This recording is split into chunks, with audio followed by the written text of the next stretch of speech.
Hello mga kalingap, magandang araw sa ating lahat. Kung saan man tayong bansa naroon ngayon. Ngayon mga kalingap, mag-reaction video tayo tungkol sa comment ni Arjen. No? Pinanood ko yung live niya na nagpaliwanag siya doon na hindi daw siya yun. Pink account daw yun. Ginamit lang daw ang pangalan niya. Tingnan natin kung ano ba talaga ang sinasabi niya dito. Kasi sinasabi niya, tingnan daw natin mabuti bago tayo paratang sa kanya. Pero ito lang masasabi ko kay Arjen, sana kung hindi ikaw yan, patunayan mo. Kasi mayroong mga buzzer na gusto kang sirain, kawawa ka naman, no? Inisa-isa niya talaga guys ang paliwanag niya doon sa live niya na hindi daw siya yun. Pink account daw yun, ginamit lang ang pangalan niya. Kaya Arjen, linisin mo ang pangalan mo. At ito lang ang masasabi ko sa iyo, wag mong siga-sigaan din yung buzzer, kasi gusto ka nila talagang sirain. Anuhin mo sila, wag mo silang papatulan. Kaya pag pinatulan mo yun, gagawa yun sila ng kakasiraan mo talaga. Ikaw lang din ang kawawa, no? Alam namin na nasasaktan ka rin sa mga paratang sa iyo. Ang sabi pa nga niya, kung ipakulong nyo siya, handa naman siya kasi hindi daw talaga siya nag-comment. Tingnan daw natin mabuti ang pangalan at saka yung tunay niyang account kaysa yung nag-comment. Pwede daw takpan yun ng ibang pangalan at palitan yung picture. Marunong talaga mag-edit siguro tong nag-comment ito kaya tingnan natin guys, tingnan natin kung ano ba talaga ang totoo ang sinasabi ni Arjen na hindi daw talaga siya. Tara guys, panoorin na natin. Pero bago dyan tayo mag-umpisa, pasalamatan muna natin ang ama ng Kalingap, Bal Santos Matubang, Ate Ida Vlog, Kalingap Rab, Kalingap Ido, Jack Tapio Matubang, Kalingap Team, Kalimat Supporters, charity vloggers sa buong mundo na tumutulong sa ating kababayan mahihirap. Nandyan din po ang reactors natin at saka Keyboys, supportan din natin sila. Ang grupo namin sa KSSG, supportan din natin sila. At don't forget is me, Mildred Agisan Official, second channel ni Jasmine05 channel. Kung hindi ka pa nakasubscribe sa aking channel, please subscribe and don't forget to hit the notification bell para updated ka sa aking mga bawat upload ko araw-araw. Yun guys, paki-like naman ang aking video para swak naman sa panglasa ni YouTube, no? Ito guys, tara na, panoorin na natin kung ano ba talaga ang totoo na account ni Arjen at kung sino daw ba talaga ang nag-comment na yun. Talaga sabi niya hindi daw siya. Tara, let's go. 1, 2, 3, go.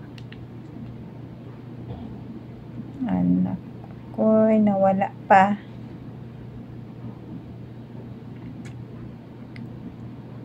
May patalastas pa guys. Ito yung masama eh.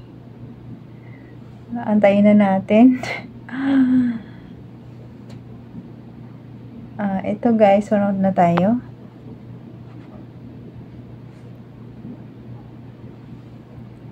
Ay, ano pala ako, naka-bluetooth, hindi, dali lang, hindi nyo maririnig. Ako lang ang nakakarinig dahil may bluetooth ako. Sandali lang, i-off natin.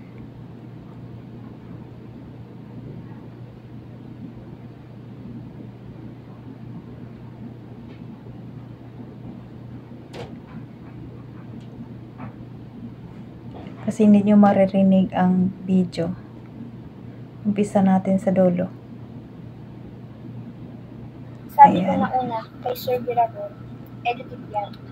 Kasi dito makikita ako dun sa comment. Sobrang lapit ng dot. Ayan. Kahit i-screenshot mo yan guys, kahit i-screenshot nyo ang comment, kahit i-screenshot nyo yung comment, hindi yan malapit kung hindi yan edited. Patuloy tayo. Edited.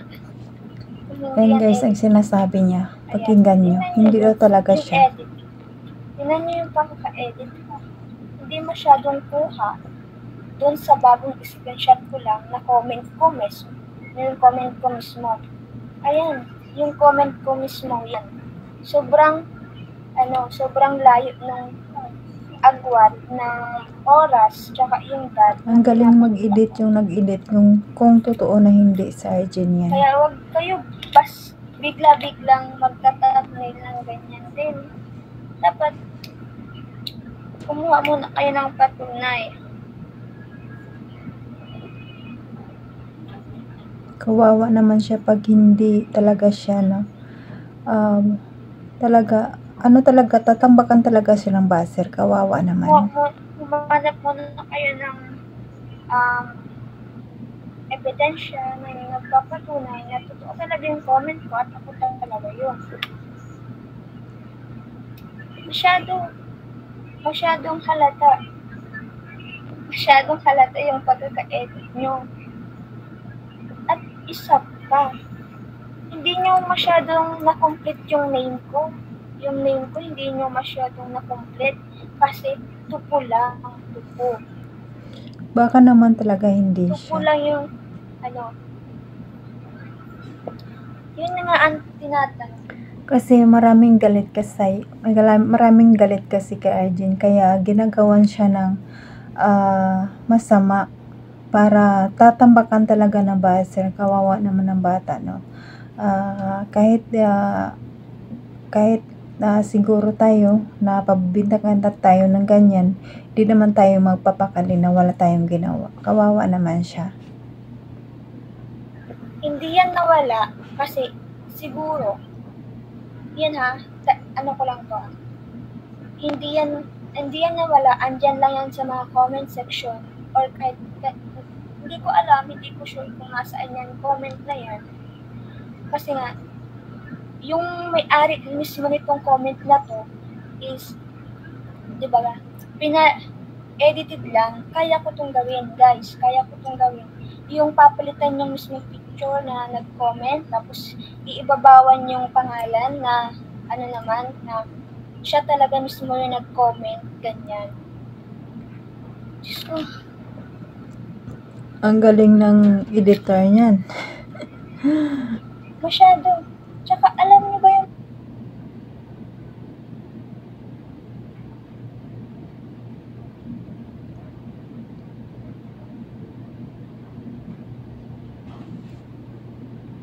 pinagkaiba? Maraming kagalit kasi kay Arjen, kaya ganyan yan. Magpakabait kasi para wala kang maraming baser. Kasi sisirain ka talagang baser dahil nga sa pinapakita mo rin minsan. Ito, tsaka ito. Yung may dot. Tapos, yung nagkakalat na comments is ito naman. Ito. Sobrang lapit, guys. Diyan pa lang makikita nyo ng edited yung comment. Yung comment. Yung picture is edited na siya. Tingnan nyo yung pangalan ko. Masyadong highlight yung pangalan. So, it means, ginawa lang to or kinapi lang yung sa mga fonts ng YouTube na comment section. Then, ayan, kinuha lang basta-basta. Diba? Kaya, hindi niya ako maisahan sa mga ganito, guys. Hindi niya ako maisahan. Tinakpan niya yung paliwanag mo mabuti, Arjen, para wala kang baser. Tapos picture ko. Hindi ako nag-comment dito.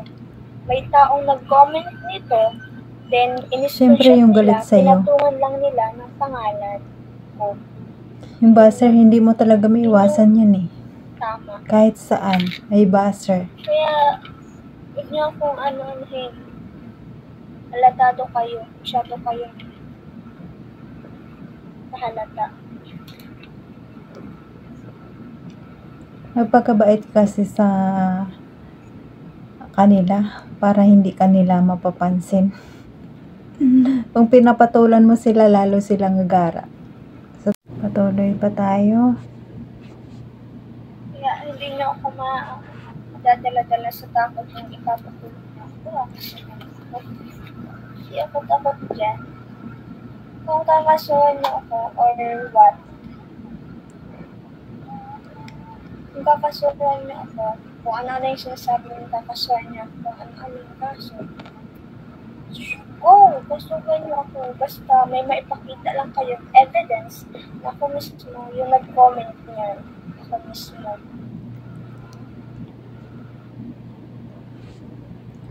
So, ayan mga kalima, kung napanood natin ang video, yun ang sinasabi ni Arjun na hindi daw talaga siya. Kung ikakasuhan daw siya, siguraduhin daw na siya talaga ang nag-comment doon. Mayroon talagang galit sa kanya, na sobrang galit. Kaya Arjun, huwag kang magpakabait kasi sa kanila. Huwag mo rin silang sapukan. Kasi pag sinasalubong mo rin sila, babalik at babalikan sila sa iyo. Gagawain sila ng gagawa ng kababalaghan na hindi kaaya na sa iyong pangalan. Katulad yan, sa iyo pinaratang lahat. Kaya kawawa ka naman, no? Sana nga hindi ikaw. Kawawa naman. Lalong-lalo na sa lalong-lalo na kay Beyonce at saka kay Ido. Sana wag na silang ibabas, no? Kasi wala naman tayong nakikitang masama sa dalawa eh.